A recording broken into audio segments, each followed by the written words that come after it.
অঙ্কিত দরজা খুলে দেওয়ার জন্য প্রত্যয়কে চিৎকার করে ডাকে। প্রত্যয় এসে দরজাটা খুলে ঘরে ঢোকে, কিন্তু অঙ্কিত কিছুটা উত্তেজিত হয়ে হাতে লাঠি নিয়ে প্রত্যয়ের মাথায় আঘাত করে। চিৎকার শুনে ঘরের বাইরে থাকা সবাই দ্রুত ছুটে আসে ঘটনাটি দেখার জন্য। এই সময় ঋতু প্রত্যয়ের জন্য বরফ নিয়ে আসে, তবে প্রত্যয় বলেছে আমার তো কিছুই হয়নি, এবং তিনি পরিস্থিতিকে শান্ত করার চেষ্টা করেন। এরপর কথাবার্তা চলতে থাকে।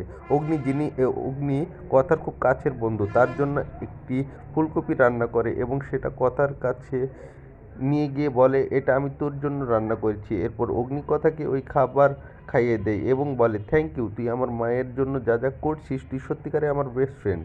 কথা অগ্নির এই প্রশংসা শোনার পর তাকে বলে, আপনি আমাদের সাথে জগৎপুরে চলুন। কিন্তু অগ্নি তখন ভয় পাওয়ার বিষয়টি তুলে ধরে। আপনি কি ভয় পাচ্ছেন যদি আমি আপনার প্রেমে পড়ে যাই?